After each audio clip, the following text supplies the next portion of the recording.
ကျေးဇူးတော်ရှင်ဆရာတော်ရှင်သူမြတ်ကြီးဗျာယနေ့ညသာသနာတော်နှစ်2565နှစ်ကောဇာတက္ကရာ1383ခုနှစ်ဘောင်းလဇန်9ရက်ခရစ်နှစ်2022ခုနှစ်မလ6ရက်တနင်္ဂနွေနေ့ညဓမ္မဒါနကုသိုလ်ရှင်များဖြစ်ကြသောရန်ကုန်မြို့နေကျေးဇူးရှင်ဖခင်ကြီးဦးအောင်ကုခေါ်ဦးအောင်သားအောင်ယေစု၏မိခင်ကြီးတော်ရှိခိုင်နှင့်သာသမီမြေမိသားစုကွယ်လွန်သူမိခင်ကြီးတော်ခင်ခင်ရာယေစု၏ဦးအောင်မင်းတန်းစင်မင်းမိသားစုဦးကျော်ဝင်းဒေါ်ညိုမိသားစုကျေးဇူးရှင်ခင်ပွန်ဦးထွန်းမင်းစောကြောက်ဆက်ခရိုင်အုပ်ချုပ်ရေးမှူးအားယေစု၏ဇနီးဒေါ်ခင်တန်းမြင့်သမီးမအေးမြမြမော်မခင်ငွေစင်ဝေတာမောင်အောင်ကောင်းတန်းမိသားစုရန်ကုန်မြို့နေဦးကျော်ကျော်ဒေါ်ရင်လေးနှင့်သမီးဒေါက်တာရွှေဝင်းအောင် USA နေရောက်မိသားစုမှဒေါက်တာရွှေဝင်းအောင်မွေးနေ့အမှတ်တရအလူနှစ်ဖက်မိဘများအားယေစု၏ဥမမောင်ဒေါ်နနိုင်ဝင်းမိသားစုနှစ်ဖက်မိဘများအားယေစု၏ဥကိုကိုလင်းဒေါ်ဆန်းယူမိသားစုတို့မှစုပေါင်းဆင်ရင်ကျင်းပပြုလုပ်အပ်သောအွန်လိုင်းဓမ္မတွင်နှင့်ဆက်လင်း၍ကျေးဇူးတော်ရှင်ဗမောက္ခချုပ်ဆရာတော်ဘုရားကြီးမှတရားဒေသနာတော်များဟောကြားချီးမြှင့်ပေးသနာတော်မူပါယံဖျားပြည့်တော်ကျေတော်စုံဥခိုက်၍ယိုသေးစွာလျှောက်တတ်အပ်ပါသည်ဖျား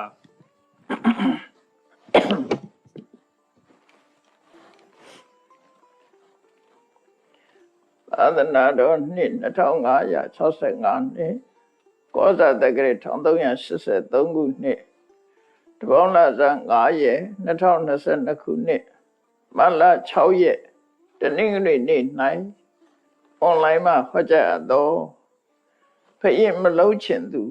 တေမိယကုမာရ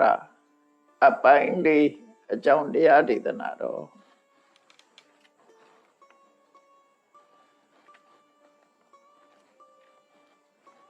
ဘယင်ဖြစ်မှရှောင်းတိန်လူ၍ဆွမ်းအားနာမကြား16နှစ်လုံးအဋိဋ္ဌံပြုပြီးတော့ဆွမ်းအားနာမကြားအောင်ဆောင်းနေတဲ့တေမိယကုမာရမင်းသားဟာ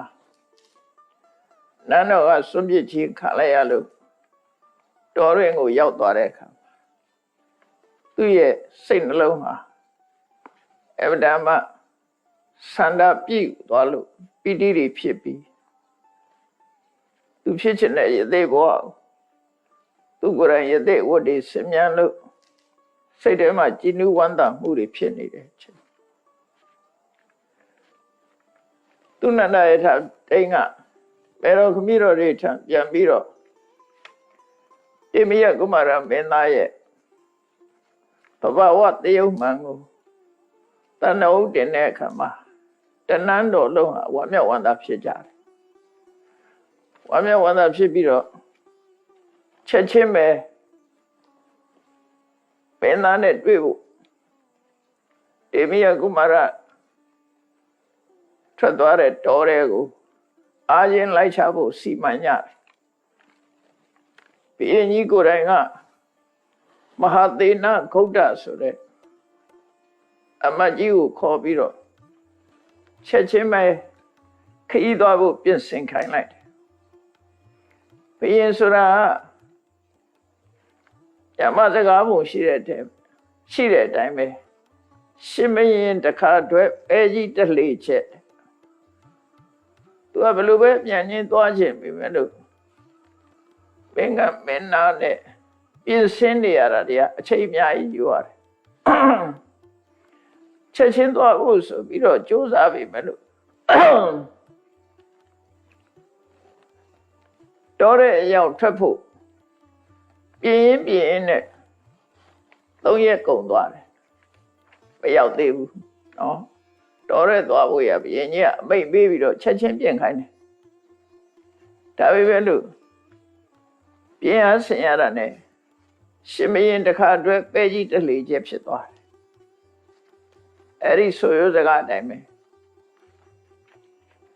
ကိကထအလွန်များတဲ့ပေါ့သူတို့မှာချက်ချင်းကြီးထပြီးတော့သွားလို့မရဘူးအစီအစဉ်တွေလုပ်ပြီးတော့စစ်တပ်နဲ့ချမ်းရံနဲ့အဲ့လိုသွားဖို့ပြင်ဆင်တာဘုရင်ကိုယ်တိုင်ကအမိတ်ပေးတယ်ဒီဆိုင်ရမဟာသေနဂုဋ္ဌအမတ်ကြီးကိုခေါ်ပြီးတော့လင်းမြန်ခီးသွားဖို့ပြင်ဆင်ခိုင်းတဲ့အခါမှာရှောစယံတုရထေ အတ္တိကိစ္ဆံနာဂာနဗန္ဒထာရှင်မြင်ထွက်တာကတယောက်တည်းထွက်မှာမဟုတ်တော့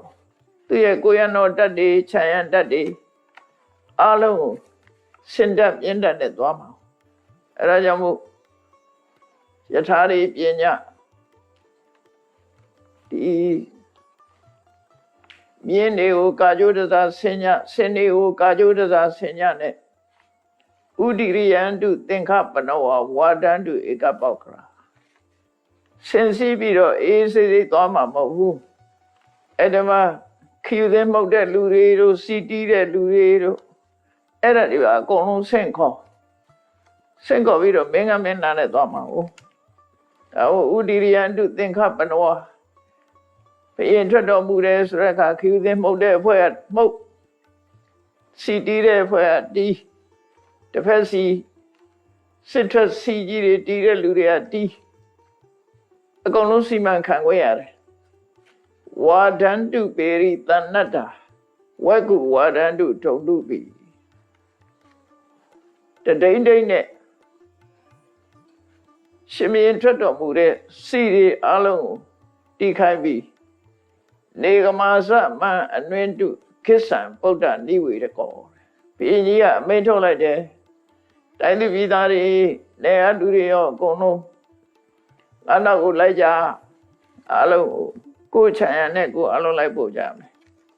သူသွားမှာသားကိုနားချဖို့သွားမယ်တေမိယကုမာရမင်းသားဟာမင်းသားမလုံးချင်လို့ဆွမ်းရအာယောင်ဆောင်နေဆိုတော့သားကိုနားချပြီးတော့ဘုရင်ဖြစ်တင်မြောက်ဖို့ကြိုးစားတာဒါကြောင့်မို့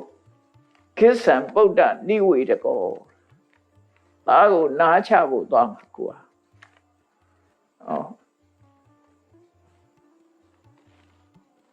ဘုရင်လုပ်ဖို့ရအတွက်တိုက်တွန်းနှိုးဆော်ဖို့သွားတာဩရောဒာသကုမာရသဝေတိယာနာသပြမနာဘုရင်ရဲ့ခြံရံမောင်မမိတ်တန်တွေမင်းကြီးမင်းသားတွေတိုင်းသူပြည်သားတွေပြမနာတွေလေလုတ်ကုန်တွေအားလုံးဟာခိပ္ပံယာနာနိယောဇင်တုခိစ္ဆံဗုဒ္ဓနိဝေရကောမင်းသားကိုနားချဖို့အားလုံးလိုက်ပါကြဆိုပြီးအမိန့်ထုတ်တယ်အကုန်လုံးကိုစီမရင်ကိုပြင်ပြီးတော့အားလုံးဘယင်းနဲ့ခြံရံလိုက်ပါကြရမယ်ဟထရောဟာအနိကတ္ထာရထိကပတ္တိကာရကစေအင်္ဂါ၄ရက်နဲ့စင်စည်းသူရဲကောင်းနေစင်စည်းတဲ့ကိုရနောတတ်တွေယထာစည်းသူရဲကောင်းနေခြေလင်းသူရဲကောင်းနေအလုံးဟာဖြူဟာခင်းပြီးတော့သားကိုနားချဖို့သွားတဲ့နောက်ကနေခြံရံလိုက်ပါရမယ်အဲ့တော့ရှေးတုန်းကစင်တက်မြင့်တက်ယထာတက်ခြေလင်းစစ်တက်ဆိုပြီးတော့ရှေးကစစ်ဖွဲ့စည်းနည်းကတစ်မျိုးကနေ့ခေတ်ဖွဲ့စည်းတာနဲ့မတူဘူးပေါ့အိန္ဒိယနိုင်ငံမှာတို့ဗမာပြည်မှာတို့ဘုရင်တွေလက်ထက်ကဖွဲ့စည်းတဲ့ဖွဲ့စည်းပုံဖွဲ့စည်းနည်းတွေက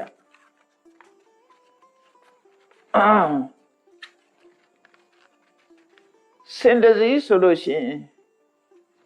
စင်ကိုရန်လိုက်တဲ့စစ်သားက12ယောက်ရှိရစစ်မှုတိုင်းက12ယောက်ရှိရမယ်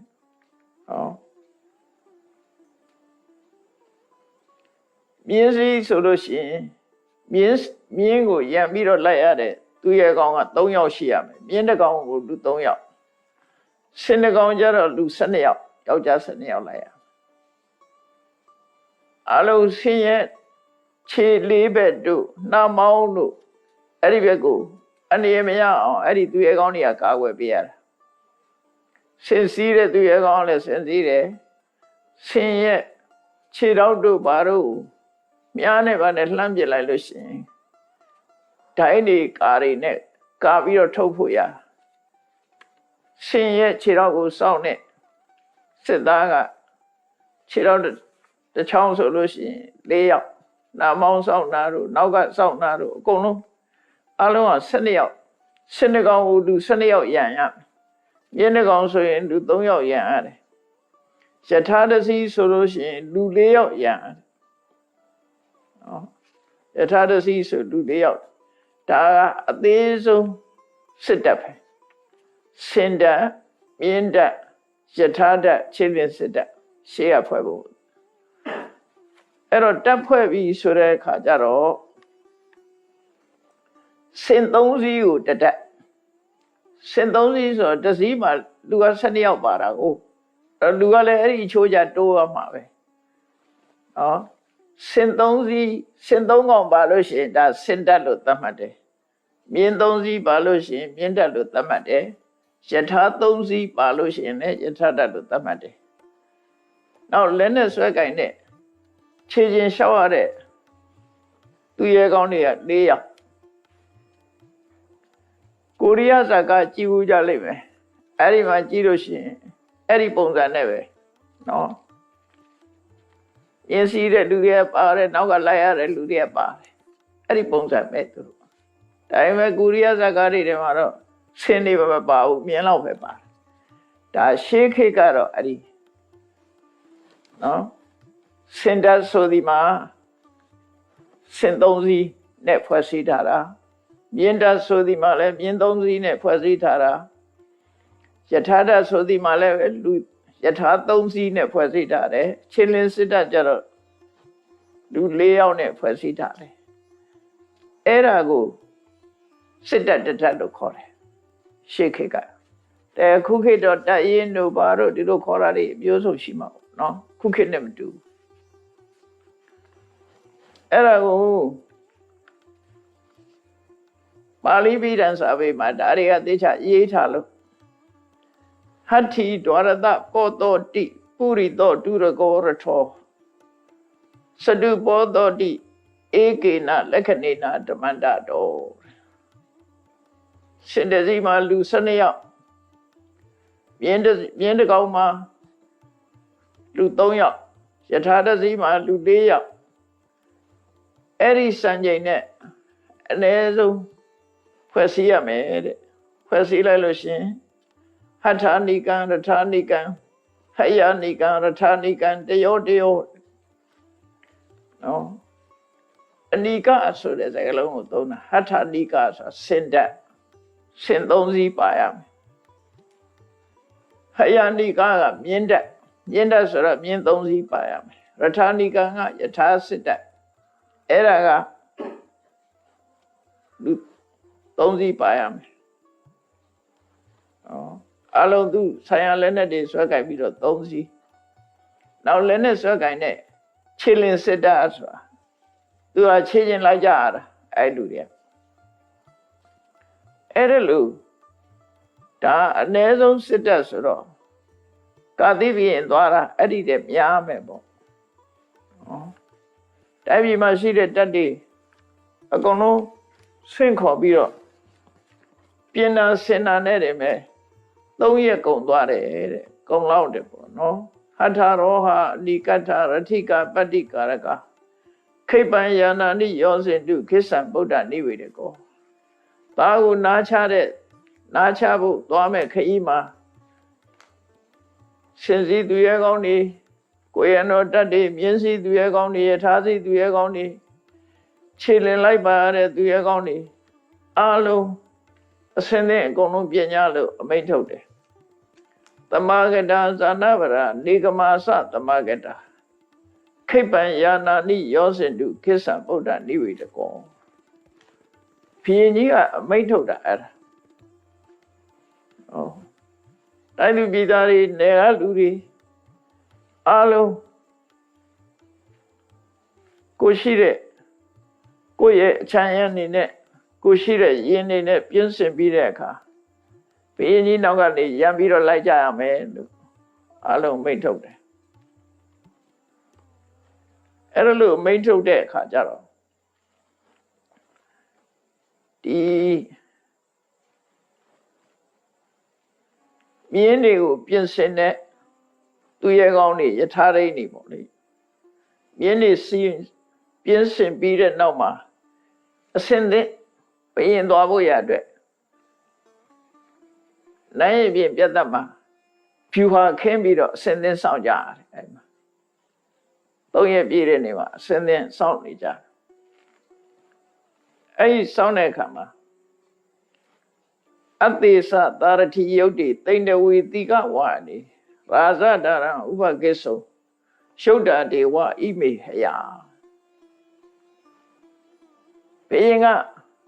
Amian Doma Suro Tuaro Miene Tome Toshi Chana Aria Sindanti Varia Nogalaya Macon Tua Shiga Mienda Netom Ero Mienda Netoma Suro Yesi tu ye con đi cả, yến đi của duy trở lại để tên đâu vì tì cả hòa đi, áp biết là nè, tên đâu ông yến đi của duy trở bị đó tòa, tên đâu ông yến sửa ra, và Maria rồi nam yến được thiên đi ra, tên đâu ông yến sửa ra đây về cả, tên đâu hòa sửa ra ấy mà, vui thà đấy. Miên miêu của khó ra,ပြောမယ်ဆိုရင်တော့မြင်းအထွားကြီးတွေလာမြင်းလို့ခေါ်တဲ့ဟာတွေပေါ့အဲ့ဒါတွေကအိန္ဒိယနိုင်ငံမှာအခုပါကစ္စတန်နဲ့အိန္ဒိယနယ်စပ်နားမှာတိန်တူးမြစ်ဆိုတာရှိတယ်အိန္ဒုမြစ်လို့လည်းခေါ်တယ်ဟိုရှိတော့ကလေးအဲ့အိန္ဒုမြစ်ဝမ်းဆိုတာယဉ်ကျေးမှုအမှန်တမ်းရှေ့ကြတဲ့ယဉ်ကျေးမှုရှိတယ်ပါကစ္စတန်နဲ့အိန္ဒိယကြားထဲမှာအိန္ဒုမြေဝမ်းသို့မဟုတ်တိန်ဒုမြေဝမ်းဆိုတဲ့ဟာရှိတယ်အိန္ဒိယသမိုင်းဖတ်ဖူးတဲ့လူတွေတွေ့နေမယ်အဲ့ဒီဒေသကပြင်းမွေးတဲ့ဒေသပဲပြင်းနေမွေးပြီးတော့ရှောင်းတာပြင်းကုန်တဲ့တွေအများကြီးရှိတယ်မျိုးကောင်းတွေကိုစပ်ပြီးတော့အဲ့ဒီကမွေးတာအဲ့ဒီမြင်းကိုသိန်းတော်မြင်းလို့ခေါ်တာသို့တော့ဗမာတွေကတော့သိန်းတော်မြင်းဆိုရင်နတ်မြင်းလို့ထင်နေကြတာသိန်းတော်မြင်းဆိုတာမြင်းကြီးတွေကထွားလဲထွားတယ်အပြေးလဲတန်တယ်အဲ့မြင်းကြီးတွေကိုဆွလို့တယ်ပေါ့နော်မြင်းပိန်ပိန်လေးတွေဟိုပကံကခွက်ချက်နဲ့သွားတဲ့မြင်းပိန်လေးတွေမဟုတ်ဘူးမြင်းလဲဆွဲတဲ့မြင်းပိန်လေးတွေမဟုတ်ဘူးမြင်းကြီးတွေကထွားတော့ကြိုင်ကြီးတွေနဲ့တမ်းမာတဲ့မြင်းကြီးတွေကိုဆွလို့တယ်လာမြင်းကြီးတွေအဲ့ဒါကိုသိန်းတော်မြင်းလို့ခေါ်တာသိန်းထုဆိုတဲ့အရာမှာမွေးတဲ့မြင်းမွေးတဲ့ဒေသကမွေးတဲ့မြင်းကြောကြီးတွေပေါ့လေအဲ့ဒီမြင်းတွေဟာအပြေးလည်းမြန်တယ်အင်အားလည်းကောင်းတယ်အဲ့ဒါတွေကိုရွေးချယ်ပြီးတော့ကတယ်သူကစနစ်ပြင်ကြတယ်ယထာတွေမှာလည်းအဲ့ဒီမြင်းကြီးတွေနဲ့ပဲယထာတွေအဲ့လိုလုပ်တဲ့အခါကျဘုရင်ကြီးကိုတန်တော်ဥတင်တယ်အသေစတရတိယုတ်တိသိဏဝေတိကဝါနေတကယ်ကိုလင်းမြန်တဲ့သိန်းတော်မြင်းနေသိန်းတုမြင့်မှာသိန်းတုမြင့်ဝါမှာဝေထားတဲ့မြင်းတွေကိုတေချာပြင်ဆင်ပြီးပါပြီအလုံးဟာမင်းနန်းတော်တကားဝအလုံးရောက်နေကြပါပြီတို့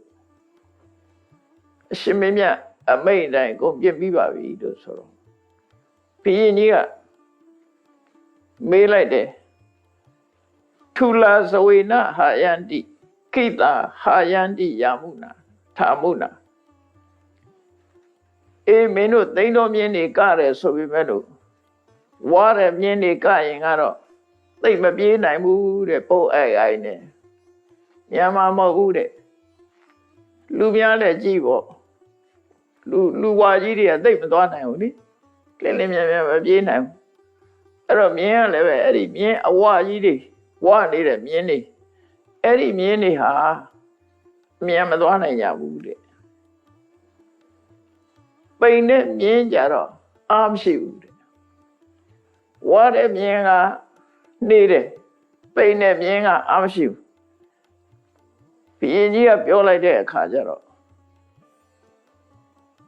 မင်းတို့ရွေးချယ်ထားတဲ့မြင်းတွေကအားရှိရလားဝါရလားဆိုတာကိုမေးတော့ခိတေထုလေဝိဝိစစ်တောတန်တ္ထာယောစိတာဟယကျွန်တော်မျိုးတို့ပိန်နဲ့မြင်းရောဝါတဲ့မြင်းရောနှစ်ခုစလုံးဖယ်ပြီးတော့မပိန်မဝ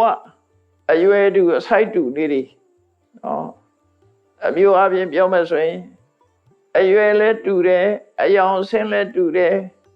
လင်းမြန်မှုလည်းတူတယ်ခွန်အားလည်းတူတယ်အဲ့ဒီတူလေးတူအားရှိတဲ့မြင်းတွေကိုတေချာရွေးထားပါတယ် မြင်းနဲ့ပတ်သက်ပြီးသူတို့သိချလောက်တာနော်ဒီကအရေးကြီးတဲ့အချိန်မှာဒီမြင်းကို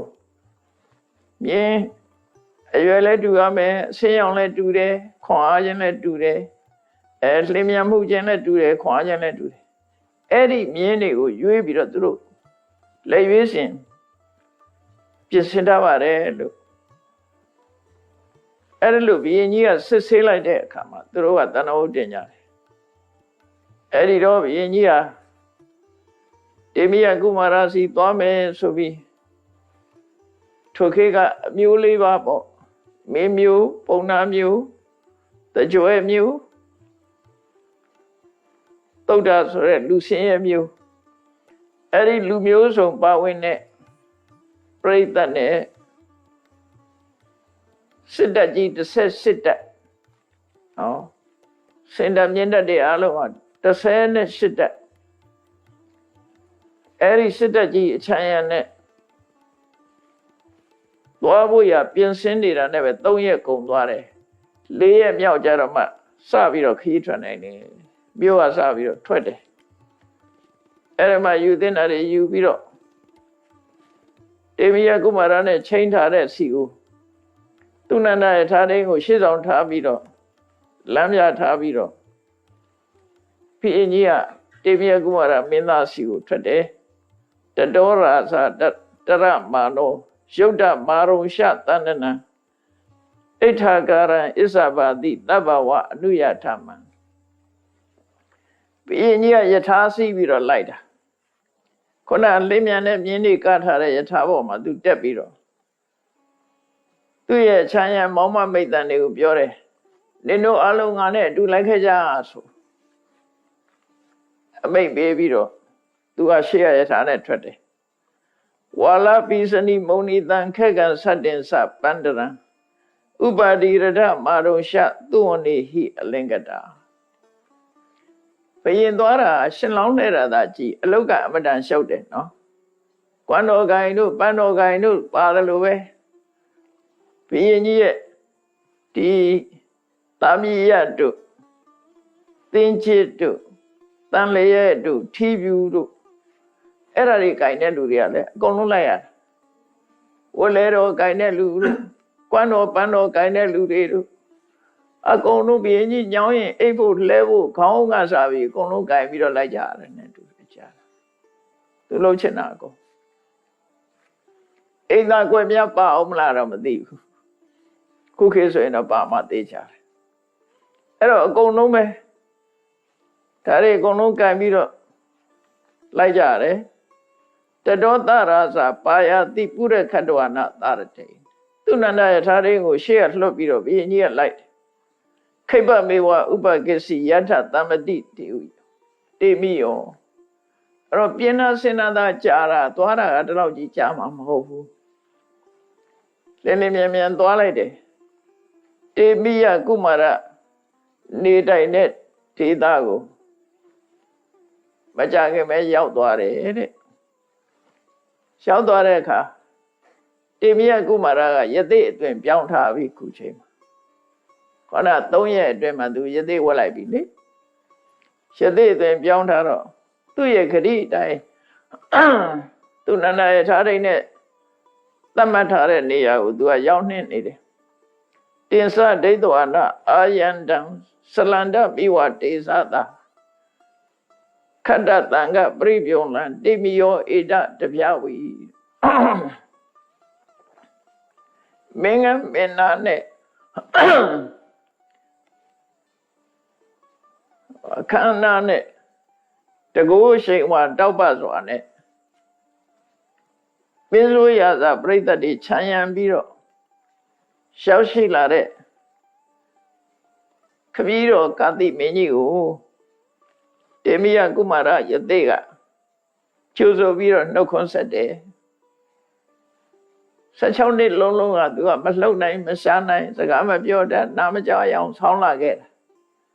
သို့တော့အခုခါမှာတော့ပြုံးပြုံးရွှင်ရွှင်နဲ့တတ်လဲလဲတက်တက်ကြွကြွနဲ့ခပီးတော်မင်းကြီးကိုကြိုးပြီးတော့နှုတ်ဆက်တာကိစီနုတာတကုသလံကိစီတာတအနာမယ တာတာဆိုတဲ့စကားလုံးကသူကပမာလို့ပြန်ရင်ဖာခမီးတော်ပေါ့ဖေဖေလို့ခေါ်တာ ਨੇ တူတူပဲဒီတိရိလင်္ကာနေတော့ကဒီစကားလုံးတွေပဲသုံးတာသူတော့တိရိလင်္ကာကကိုလမိုမြို့မှာနေတော့ကကျောင်းပတ်ဝန်းကျင်မှာအိမ်နေရှိတယ်နေ့လေကျတော့သူတို့စကားပြောတာတွေအကုန်ကြားနေရတယ်ဘာတွေကြားတော့ဆိုရင်သူတို့ကတော့သားသမီးတွေကိုတိရိလင်္ကာကလမကြီးတွေကခေါ်တယ်တာတာနဲ့ခေါ်နေတာကြားနေရတယ်ဒီသုံးပဲတာပဲပုဒ္ဒါလို့ခေါ်တာလည်းရှိတယ်အဲ့လိုဒီအသုံးတွေနဲ့သူတို့သုံးနေတာပဲဒီဟိုမှာသူတို့စကားလုံးမဲ့တာအဲ့တော့ဒီမှာနာရောက်လာတဲ့အခါမှာရှေးဥစွာနှုတ်ဆက်တာဒါနေကောင်းလားကြမ်းမလားမေးတဲ့သဘောပါကိစ္စနုတာတကုသလံဘယ်လိုလဲခမည်းတော်နေကောင်းပါရဲ့လားကိစ္စတာတအနာမယယောဂကင်းပါရဲ့လားသဗ္ဗသရဇကဉ္ညာယောအာယောဂမရှမာတရောကျွန်ုပ်ရဲ့ဘယ်တော့ဖြစ်တဲ့ရာဇကဉ္ညာတွေရောဘောမပရိသတ်တွေရောအလုံးနေကောင်းကြပါရဲ့လားကျိုးဆိုပြီးတော့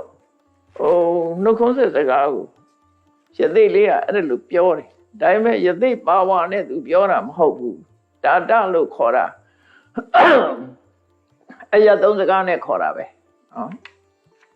သူကခုမှယသိဖြစ်စာဆိုတော့ယသိပါဝါနဲ့တက္ကအကြီးလို့ခေါ်တာမဟုတ်ဘူးတာတလို့ခေါ်တာရှေးခေတ်ကအဲ့လိုပဲကိုအဖေကိုတာတလို့ခေါ်တယ်အမေကျတော့အမလို့ခေါ်တယ်ဗမာစကားနဲ့လည်းခတ်စင်တယ်အမဗမာတွေကအမေတီဝါလူတွေကအမအဲ့တော့ဒီစကားလုံးတွေသွားတူနေတယ်နော်အဲ့တော့ကြိုပြီးတော့ဖာကပြီးတော့ဘယ်လိုလဲကျမကြီးကောင်းပါရဲ့လားယောဂကဲပါရဲ့လားမောင်မမိတ်တန်ချွေရပရိသတ်တွေရောကျွန်ုပ်ရဲ့မေတော်ရောနေကောင်းပါရဲ့လားနဲ့တေဘိယကုမာရယသိလေးကအဲ့လိုမေးတဲ့အခါဆွမ်းနာမကြလို့ရင်တော့16နှစ်လုံးစကားမပြောဘူးတဲ့မင်းသားကအခုဘဝရရချိုးသားတဲ့စကားလုံးတွေနဲ့ပြောနေတော့အာသက်စရာပေါ့နော်အဲ့တော့ဘုရင်ကြီးလည်းဝမ်းမြောက်ဝမ်းသာဖြေတယ်ကုသလင်းစေဝမေပုဒ္ဒသားတော်အနေကောင်းပါလေအထောပုဒ္ဒအနာမယသားတော်ကြီးယောဂကဲပါလေသဗ္ဗသရဇကဉ္ညာယောအရောဂတုံရှမတရောရာဇကဉ္ညာရီမောင်မမိတ်တန်နေအားလုံးမေတော်နဲ့ဒုဒဝယောဂကဉ္ညာပါလေလို့ဒါသူနေကောင်းလာမေးတာပထမနောက်ထပ်သူဘာတွေဆက်မေးတုံးဆိုတော့နှုတ်ဆက်စကားပြောနေတာကွာကိစီအမိစ္ဆပောတာတကိစီတေသူရမပ္ပိယကိစီသစ္စေသဓမ္မေသဒါနေတေရမတိမနောဟာကပြီးတော့အရက်မတော့ဘူးဆိုတာဟုတ်ကလားအရက်မတော့တော့ဘူးလားအရက်မတော့တာသိကြရဲ့လားအရက်ရောတော့သေးလားလို့မေးတာနော်ဒါဘာလို့မေးတာလဲဆိုတာထူးထူးဆန်းဆန်းပေါ့နော်အမိစ္ဆပေါ့သေရက်ကိုရှောင်တာဟုတ်ပါရဲ့လားကိစီတေသူရမပ္ပိယအရက်ကိုမမက်မောတာဟုတ်ပါရဲ့လားအထောသစ္စေသဓမ္မေသဒါနေမိဒါနေတေနိရတောမနောကိစီသစ္စေသဓမ္မေသဒါနေတေရမတေမနောဘယ်လိုလဲတဲ့အမှန်တရားပေါ်လို့မဉ္ဇဉ်တရားတွေပေါ်လို့ဒါနကောင်းမှုအပေါ်မှာစိတ်တဲ့အမွေးတွေပြောပါပြရလား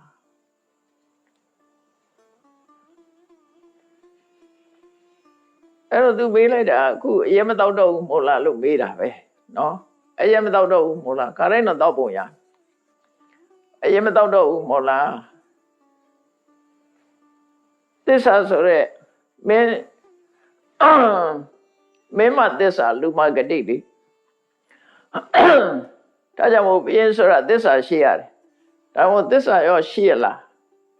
မင်းကြီး7ပါးအတိုင်းကျင့်သုံးရလားတန်သူပြည်သားတွေကိုပိတ်ကမ်းရလားပေါ့ဒီလုပ်တွေလုပ်ပါရလားဘုရင်ဆိုတာဆုတော်လက်တော်တွေချပြီးတော့တန်သူပြည်သားတွေရဲ့ခင်မင်းရင်းနှင်းမှုကိုရယူရတယ်လေသင်္ဃဝတ္ထု၄ပါးဆိုတာဘုရင်တွေကလိုက်နာကျင့်သုံးရတယ်ဒီကအပြည့်အချုပ်တယ်ဆိုတာအဲ့ဒါသိအရေးကြီးတာပေါ့တိုင်းလူပြည်သားတွေကကိုယ့်ပေါ်မှာကျင့်နှံ့နေအောင်ဆုတော်လက်တော်ပေးတယ်စကားပြောတဲ့အခါမှာချိုးချိုးသားသားပြောတယ်သူ့အကျိုးဆောင်ရွက်ပေးတယ်ကိုယ်နဲ့တန်ထုထားဆက်ဆံတယ်ဆိုရဲအဲ့ဒီလုပ်တွေကသင်္ဃဝတ္ထုတရား၄ပါးလို့ခေါ်တယ်ပြီးတော့ဘုရင်ဆိုတာသစ္စာရှိရတယ်မင်းမသစ္စာလူမဂတိသစ္စာရှိရမယ်မင်းကြီးတရား7ပါးကိုမချိုးဖောက်ရဘူးအဲ့ဒီအတိုင်းကျင့်သုံးပါရဲ့လားလို့မေးတာနော်ဒီအတိုင်းကျင့်သုံးပါရဲ့လားဆိုတော့ကာတိမင်းကဖြေတယ်အမစ္ဆဘောဟံမုတ်တဒါတော့တဲ့အရင်မတော့ပါဘူးတဲ့ခုနော်အမစ္ဆဘောဟံပုဒ္ဒအထောမိသူရမပိယံအရင်လည်းမကြိုက်တော့ပါဘူးတဲ့ခုအထောသစ္စေသဓမ္မေသဓာနေမေရမတိမနောခမည်းတော်ရဲ့စိတ်ထဲမှာသစ္စာတရားလည်းမြဲပါတယ်မင်းနေကြည့်ရမယ်မင်းကြီးတရား7ပါးနဲ့လူတွေပေါ်မှာဆုရလတ်တော့ပေးတယ်ဆိုတဲ့သင်္ဃဝတ္ထုတရားတွေပေါ်မှာလည်းပဲသူမပြတ်ကျင့်သုံးပါတယ်တိုင်းလူပြည်သားတွေနဲ့သူအဆင်ပြေပါတယ်လို့ပြောတာနော်အဲ့ဒီမှာတိမိယကုမာရကဆက်မေးတယ်ကိစီအာရောဂံယောဂံတိကိစီဝဟတုဝါနာကိစီတေပြာရောနတ္ထိတရိတရတုပတာပနာ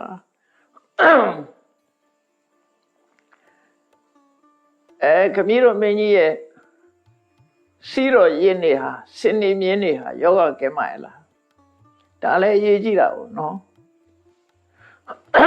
ခုကလူကားမှမဟုတ်တာအဲ့ဒီကောင်တွေလည်းကျမ်းမာဖို့လိုသေးတာပေါ့နော်ဒါမို့လို့ဆင်းဆိုလို့ရှိရင်ဆင်းစရာမြင်းစရာတွေထားရတယ်ဆင်းတိမ်မြင်းတိမ်ဆိုတာဆင်းကိုဆေးကူးတဲ့ဆရာတွေရောခုခေတ်ဆိုရင်တော့တိမွေးကူပေါ့နော်အဲ့လိုဆရာတွေခန့်ထားရတယ်သူကစင်တတ်ထဲမှာအဲ့ဒီပုဂ္ဂိုလ်တွေပါတယ်မြင်းတတ်မှာလည်းအဲ့လိုပုဂ္ဂိုလ်တွေပါတယ်မြေယောဂရရင်ဆေးကူးမဲ့ပုဂ္ဂိုလ်ဆင်ယောဂရရင်ဆေးကူးမဲ့ပုဂ္ဂိုလ်စင်တတ်မြင်းတတ်မှာအဲ့ဒီဆေးဆရာတွေပါပါတယ်သူတို့ခေတ်မှာဒါအရေးကြီးတာအရေးကြီးတော့အဲ့ဒါကိုမေးတာကိစီအာရောဂံယောဂံဒီစင်နေမြင်းတွေရောကျမ်းမာရဲ့လားကိစီဝေတိဝါနာနော်ရှင်ဖြစ်အသုံးပြုနိုင်ကြရဲ့လားကိစီတေပြာရောနတ္ထိသူတို့မှာယောဂကင်းကြရဲ့လားခန္ဓာကိုယ်မှာရောက်ရှိနေတဲ့ယောဂမရှိတာမှန်လားလို့ဆိုအထောအာရောဂံယောဂံမေအထောဝဟတိဝဟနာအထောမေပြာရောနတ္ထိတရိရတုပတပနာခန္ဓာကိုယ်မှာဆွဲကပ်လာတဲ့ယောဂတွေမရှိပါဘူးတဲ့စင်နေမြင်းတွေလည်းကျမ်းမာကြပါတယ်သူတို့ဟာဝန်ကိုထမ်းဆောင်နိုင်ကြပါတယ်လို့ဖြေ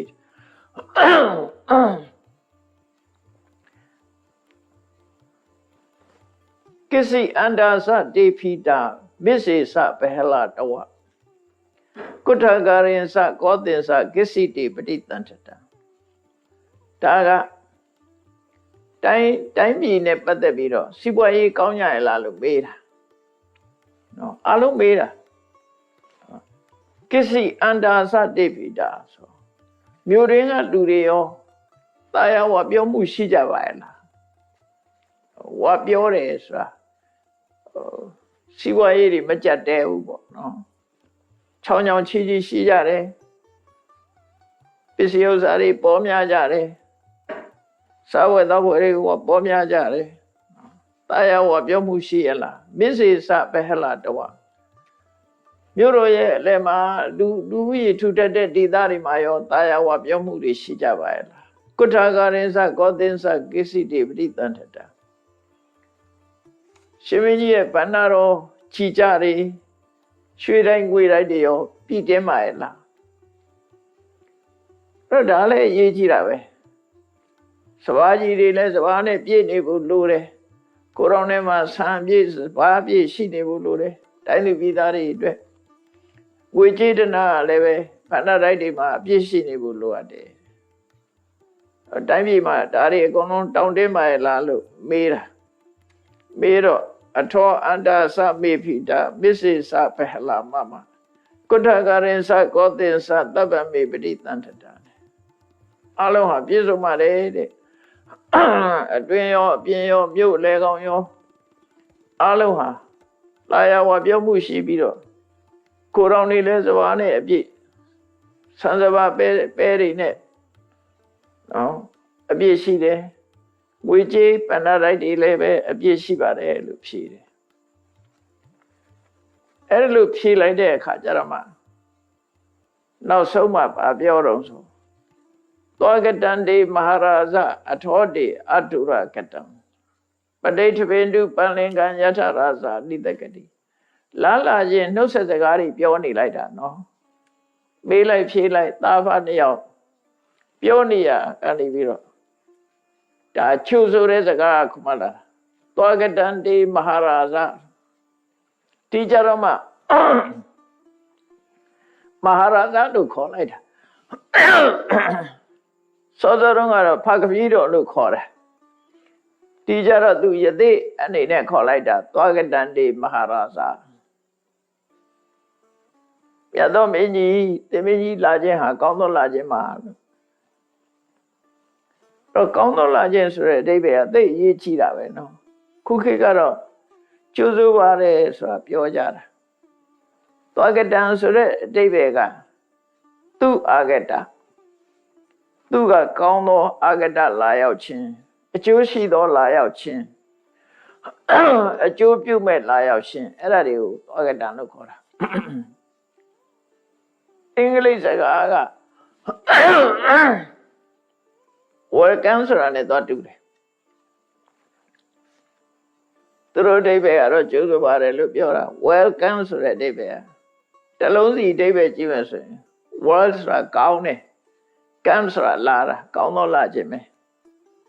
ဒီမှာလဲသွားကတံကသူ့အာဂတံသူ့ကောင်းသောအာဂတံလာရောက်ခြင်းလို့ဆိုလို့တယ်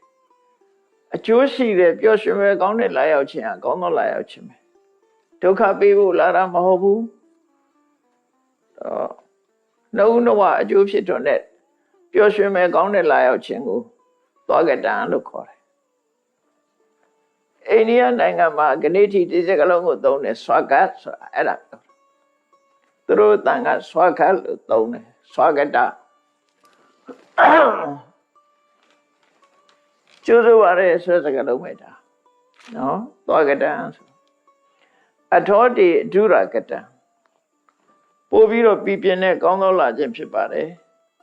ဆိုပြီးတော့တေမိယကုမာရကပဋိဋ္ဌပင်တုပန္လင်္ကံယထရာဇာနိတကတိ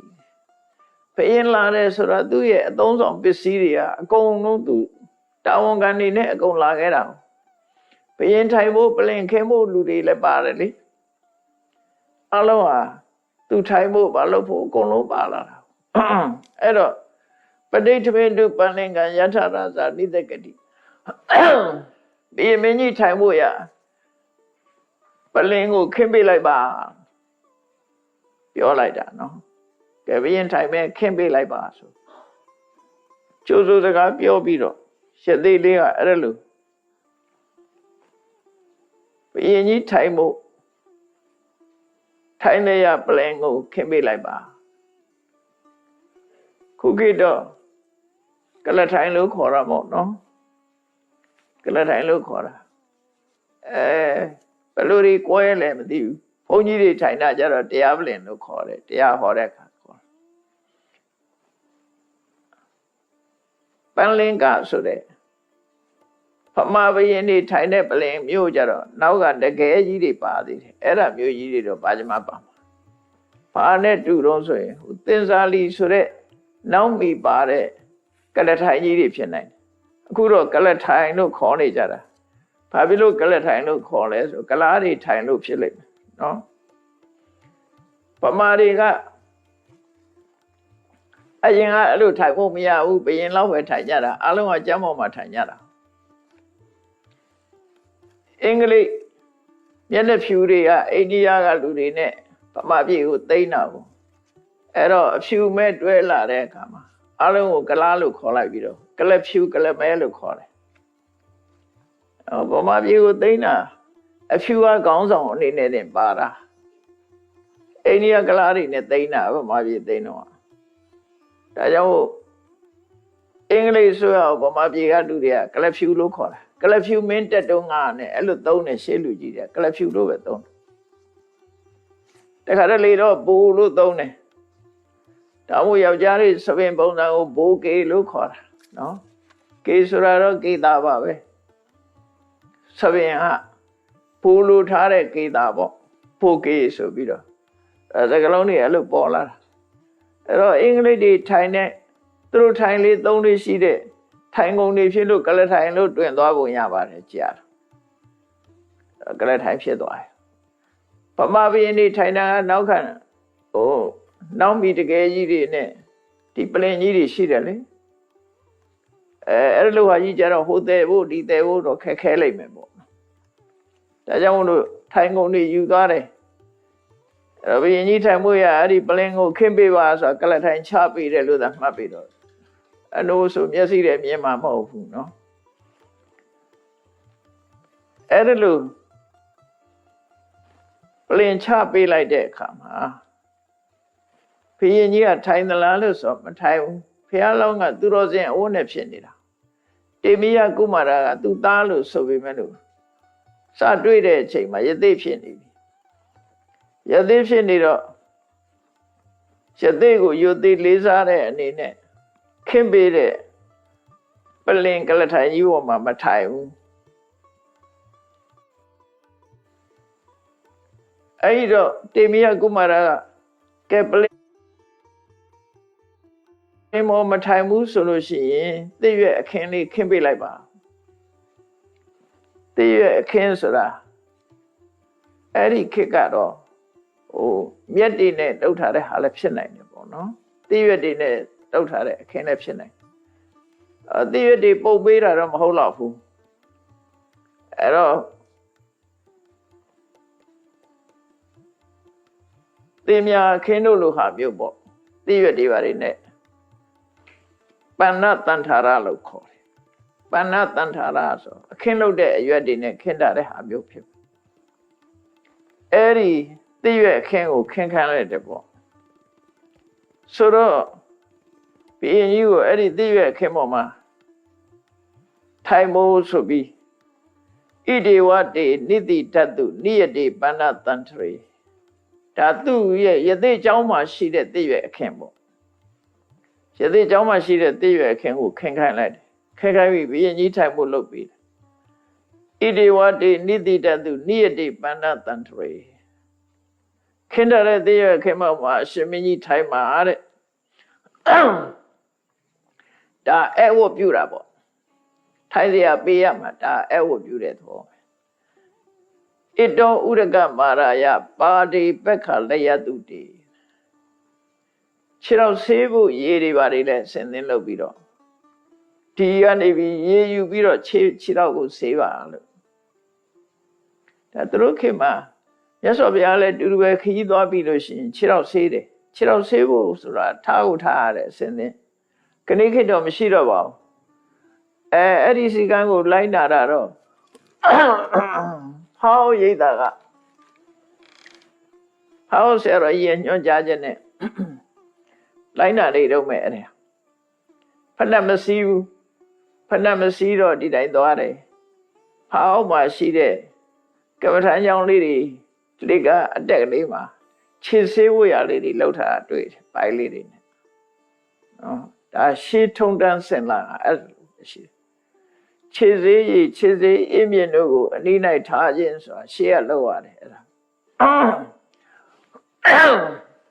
အဲ့ဝတ်ပြုတဲ့အခါမှာခုခေတ်တော့သူကဒီစကားကိုလိုက်နာတာသိပ်မရှိတော့ပါဘူးဘုန်းကြီးကြောင့်နေမှာလဲသိပ်ပြီးတော့မလုပ်တော့ခြေတော့ဆေးတာသိပ်မရှိတော့ဘူးကွာသွားလဲလာလဲကားနဲ့သွားကြတာဆိုတော့သိပ်ပြီးတော့လဲမလို့ပြီးတော့ဖဏစီးလာတာဆိုတော့လဲသိပ်မလို့တော့တဲ့အဓိပ္ပာယ်ဖြစ်သွားတယ်ရှေးခေတ်ရှေးထုံးစံကတော့ကိုညောင်းသွားကြတာဆိုတော့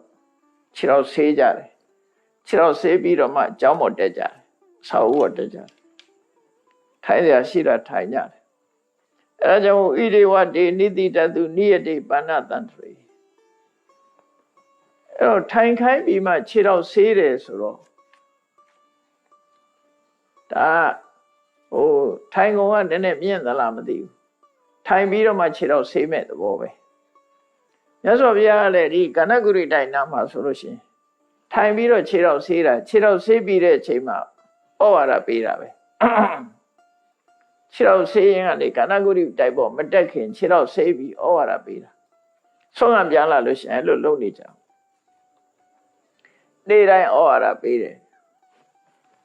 ထုံးလဘတရား၅ပါးနဲ့ဩဝါဒပေးတာအဲ့တော့အဲ့ဒီရှေးကအစဉ်လာတွေပေါ့ခဏခေတ်တော့မရှိတော့ဣတောဥရကမာရယပါရိပက္ခလယတုတေ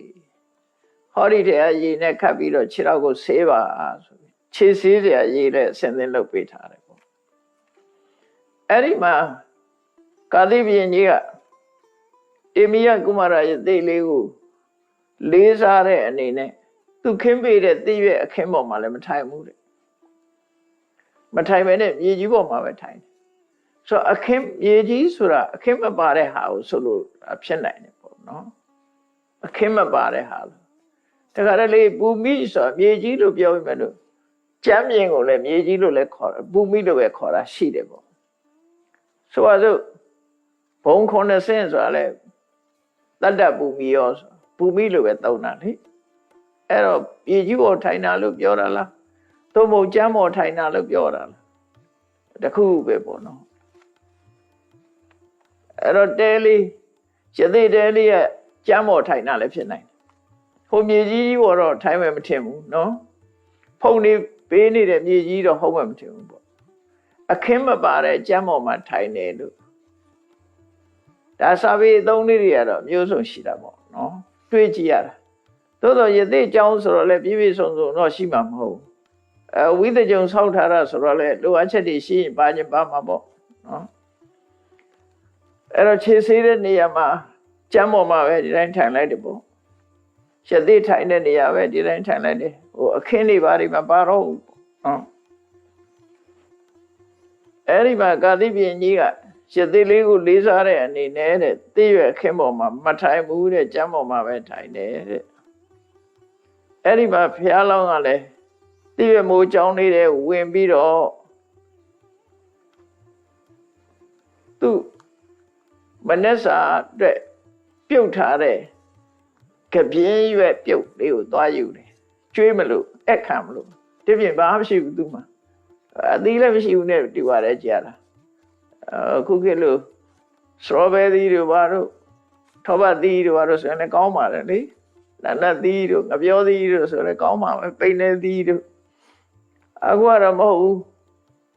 ဘာသွားယူတော့ဆိုစားမပါဘဲနဲ့ပြုတ်ထားတဲ့ခပြ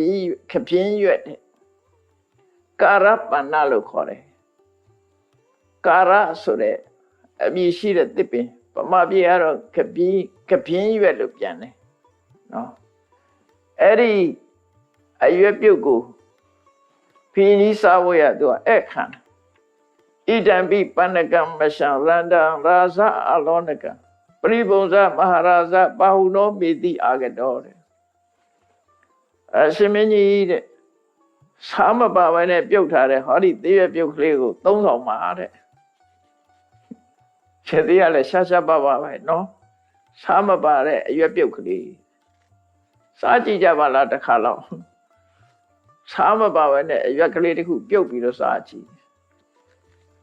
စားလို့တော့ကောင်းမှာပါကော်ဖီတုပ်တို့ဘာတို့အဲ့ဒါမျိုးတွေဒီတိုင်းစားကြည့်ပေါ့သူအလေးနဲ့သူအဲ့ဒီအရွက်ပြုတ်ကလေးကိုစားကြည့်အခုကဲတော့ဘာလို့ကြိုက်လန်တို့ဘာတို့တွေစားနေကြတာပဲ အဲ့ဒီဟင်းရွက်ပြုတ်လေးစားမပါတဲ့ဟင်းရွက်ပြုတ်လေးကိုရှင်မင်းကြီးသုံးဆောင်ပါတဲ့ဒါလျှောက်လာလို့ကျွန်တော်ရဲ့အခန့်ကျွေးမွေးမှုပါပဲတဲ့အဲ့တော့ဘလောက်ဟုတ်တုံခုခေတ်ဆိုရင်တော့ဘာနဲ့အခန့်မလဲမသိဘူးအဲ့သူအခန့်နဲ့ဟင်းရွက်ပြုတ်နဲ့အခန့်လိုက်တယ်ပေါ့ဟင်းရွက်ပြုတ်ဆိုတာလဲစားပါတာမဟုတ်ဘူးနော်စားကောင်းအောင်လုပ်ထားတာမဟုတ်ဘူးစားမပါပဲအရွက်ကြီးဒီတိုင်းပြုတ်ထားတဲ့ဟင်းရွက်ပြုတ်ရွက်ပြုတ်တွေကလည်းသူ့ရတာနဲ့တော့သူရှိပါတယ်လူတွေကကြိုက်လို့ဟိုကထဲတာထဲလျှောက်ထဲကြတာသူ့ရတာနဲ့တော့သူရှိတယ်သင်္ဘောရွက်ကိုအရေးညှစ်ပြီးတော့တောက်ရင်တော့ထမင်းစားကောင်းတာသိကြတယ်အဲ့ဒါအများကြီးတော့မတောက်နဲ့တစုံလောက်လေးကိုအစာမစားခင်အဲ့ဒီသင်္ဘောရွက်ကိုတတ္တုရည်လေးညှစ်ပြီးတော့တစုံစာလောက်တောက်လိုက်လို့ရှိရင်ချက်ချင်းစားလာအဲ့ဝဲလောက်ဆိုရင်စားခြင်းစိတ်တွေပေါက်လာစမ်းကြည့်ပေါ့အဲ့ဒါလိုဟင်းရွက်ပြုတ်နဲ့အခန့်ကျွေးမွေးလိုက်တယ်အဲ့တော့ကျွေးလိုက်တဲ့အခါဘုရင်ကြီးကဘာပြောတော့ဆိုသူကလည်းအာမနာဘူးနော်နာသဟံပဏ္ဏပုံဇာမိဒီလိုရွက်ပြုတ်တွေမစားဘူးတဲ့သူမစားဘူးတဲ့သူ့စာမဟုတ်ဘူးတဲ့နော်ဟင်းရွက်ပြုတ်နဲ့ကျွေးတော့မစားနိုင်ဘူးတဲ့ငါမစားဘူးတဲ့နဟိတံမရှဘောဇနံဒါငါစားတဲ့အစာမဟုတ်ဘူးတဲ့ပါဠိနာဩရဏံပုံစေသူစိတ်မန္တုပသေသနာတကယ်ကိုလေရွေးစဉ်တန်တန်ပြန်ပြန်လောက်ထားတဲ့တလေးစပါးနဲ့အသားမျိုးစုံပါတဲ့တလေးစပါးနဲ့ချက်ထားတာပဲငါစားတယ်တလေးတံပေါက်ထမင်းမဲ့ငါစားတယ်တဲ့ဟင်းရွက်ပြုတ်ငါမစားဘူးဘင်းညအာမနာဒါသူ့စာမဟုတ်ပါဘူးလို့ညင်းလိုက်တယ်သူကနာသဟံပဏ္ဏပုံဇာမိတဲ့ဟင်းရွက်တော့မစားချင်ဘူးတဲ့မစားချင်ဘူးဆိုပေမဲ့လို့သူစားတဲ့အစားအစာကိုသူကချီးမွမ်းပြောလိုက်တာသူစားတာကတော့တလေးတံပေါက်ထမင်းပဲစားပါတယ်ဟင်းရွက်ပြုတ်တော့မစားပါဘူးလို့ဆိုတယ်သို့သောဖျားလောင်းပေါ်မှာလေးစားတဲ့အနေနဲ့တေမယကုမာရပေါ်မှာလေးစားတဲ့အနေနဲ့ဟင်းရွက်ပြုတ်ကလေးကတော့လက်ဖွားပေါ်မှာတင်ထားတယ်လက်တစ်ပတ်ကင်ထားပြီးတော့မေးလိုက်တယ်ငါသားမင်းဒီလိုအစာတွေကြီးပဲစားနေတာလားဒါပဲစားရလားလို့သူ့သားကိုဒါလေးပဲစားရလားလို့ဖြေညက်မေးလိုက်တယ်အဲ့ဒီလိုမေးပြီးတော့ဟင်းရွက်ပြုတ်လက်ကကင်ပြီးမေးနေတဲ့အချိန်မှာစန္ဒဒေဝီမိဖုရားနဲ့အဖွဲ့ကရောက်လာချက်ချင်းတော့သူတို့နောက်ကြတာဆင်းနေလာနေကြတာနေမှာရောက်လာတဲ့အခါမောမမိတ်တန်ခြံရအနေနဲ့အလုံးကနောက်ထပ်ရောက်လာတယ်သားဖနှစ်ယောက်ကအဲ့ဒီဟင်းရွက်ပြုတ်အကြောင်းပြောနေတုန်းလေးရောက်လာတယ်ရောက်လာတော့လမ်းကြည့်ရင်သူ့ရဲ့သားတေမယကုမာရကိုယသိအသွင်နဲ့မြင်လိုက်တဲ့အခါမှာမိုက်ခနဲ့ဆိုပြီးတော့သူကလဲကျသွားတယ်ဝမ်းသာဝမ်းနဲ့နေမှာပေါ့လူဘဝဆိုတာဖြစ်ဘူးတာပဲလေဖြစ်တတ်တာပဲလေအဲ့ဒီမှာဝမ်းသာဝမ်းနဲ့ဖြစ်ပြီးတော့သူကလဲကျသွားတယ်လဲကျသွားခဏတစ်ပြုတ်မေ့သွားပြီးနောက်တော့ပြန်ထားလာနိုင်တယ်ပြန်ထားလာပြီးတော့ရှစ်သိလေးရဲ့အနီးလာပြီးတော့ခြေထောက်ကိုတင်းတင်းဖက်ပြီးတော့မျက်ရည်ဆူရွှဲနေတဲ့မျက်နှာနဲ့ငိုပြီးတဲ့အခါမှာသူအားရအောင်ကိုပြီးတော့မှထားတယ်အဲ့ဒီလိုမိဖုရားပြန်တတိယလာတဲ့အခါမှာလက်ထဲမှာဟင်းရွက်ရသေးလေးစားတဲ့ဟင်းရွက်ပြုတ်ကိုကင်ထားတဲ့ဘုရင်ကြီးကဒီမှာခြိသမ်းမှာကွာမင်းသားစားတဲ့အရွက်ခြိသမ်းမှာသူဒါလေးစားနေတာလို့ပြောတယ်မင်းသားစားတဲ့အစားအစာခြိသမ်းမအောင်လို့ဆိုပြီးတော့ပြ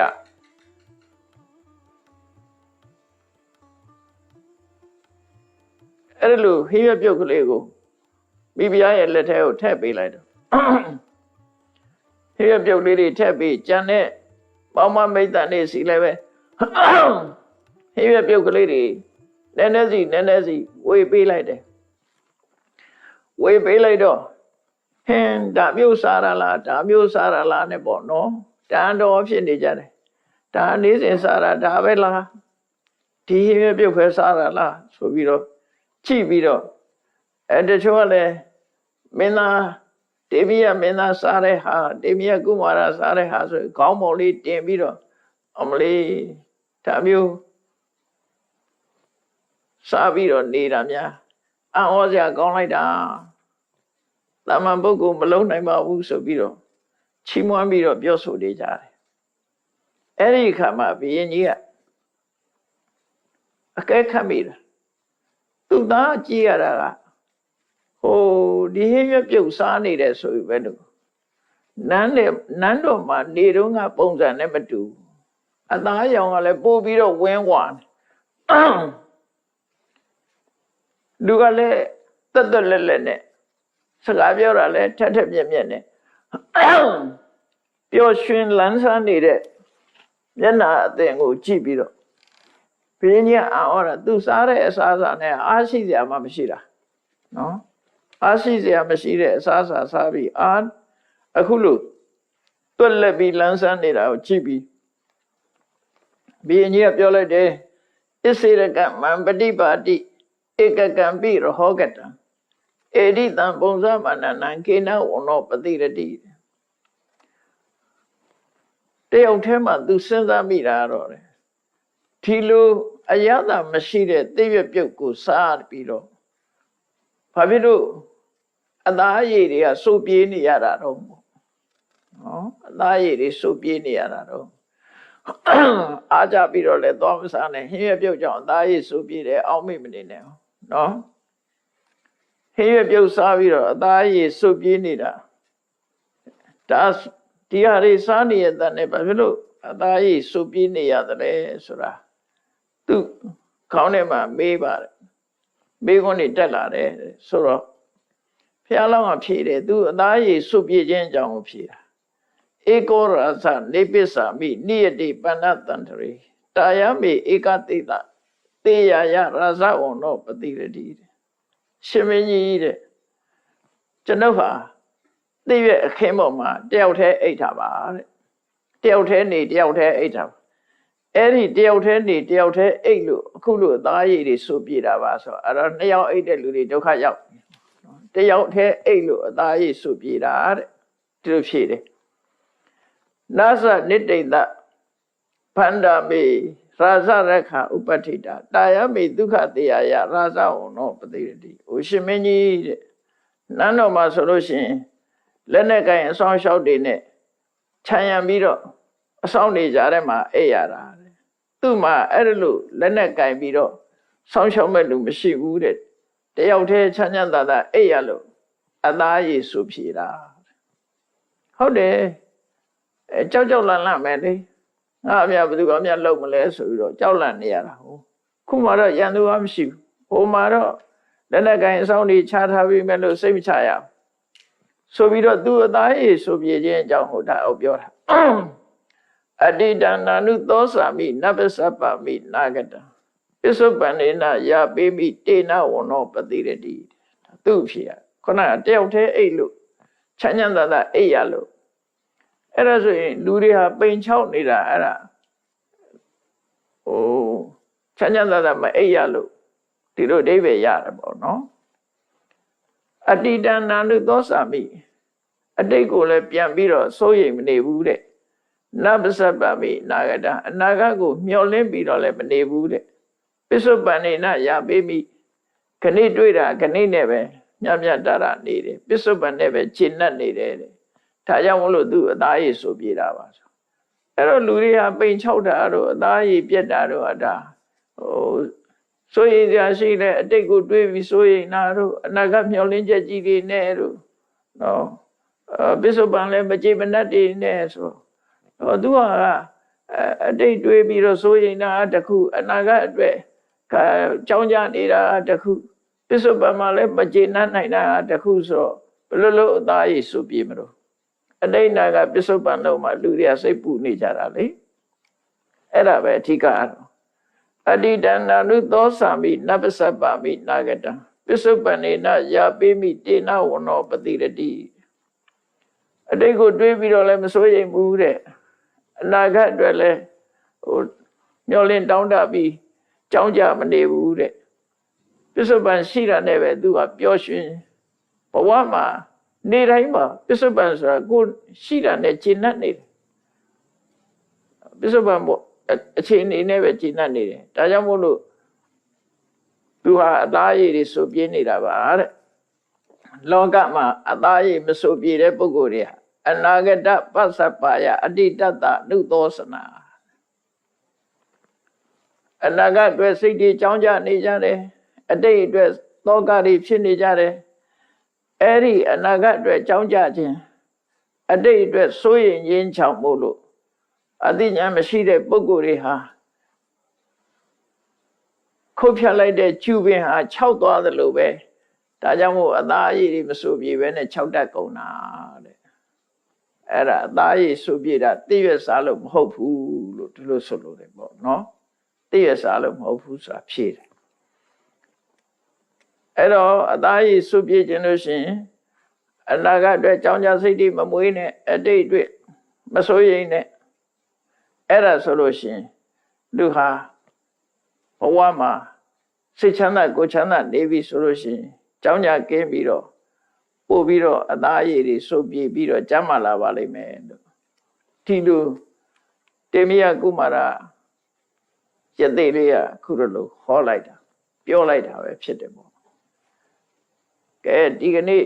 ဒီလောက်ပဲရနာရအောင်ပေါ့နောက်ရကြတော့မှ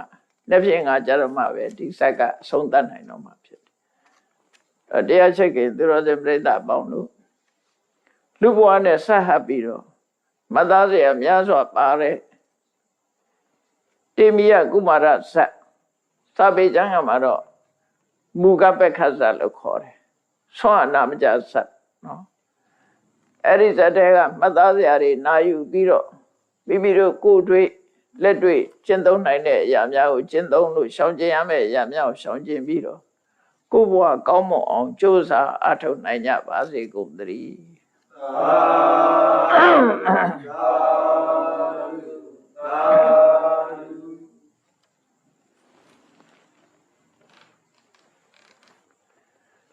ရှေ့သက်ချာအောင်ရှင်ဖေယဘုရားတို့တို့သည်ဓမ္မအတိညာရရှိမှသာလင်နိဗ္ဗာန်ချမ်းသာကိုရမောပြုနိုင်ပါသောကြောင့်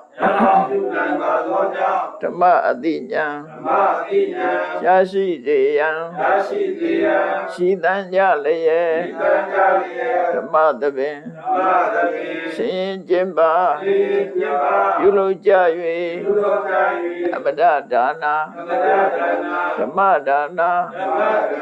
တရားအလူတော်ကိုပေးလူကြပါကုန်၏တရားတော်မြတ်ကို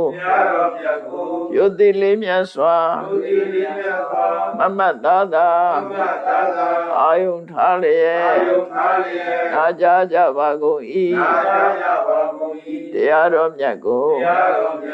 တတဝဝတ္ထုစုစုတို့ဖြင့်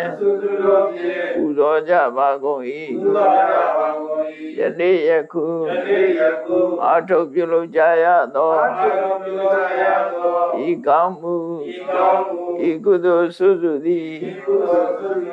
နိဗ္ဗာန်ချမ်းသာ၏အကြောင်းထောက်ပံ့ဖြစ်ပါစေသတည်းဤကောင်းမှု၏အဖို့ဘာကကိုအမိအဖအဖို့အဖွာဆရာသမားမှစ၍ဝါသူကဘာသာလူနတ်မြမသတ္တဝါများတို့အားအမြအမြဝေငှပါကုန်၏ကုသိုလ်အမြဝဇိယကြကုန်သည်ဖြစ်၍ကိုယ်စိတ်နှဖျားချမ်းသာကြသည်ဖြစ်ကြပါစေကုန်သတည်းအာရယုတာယမြအမြ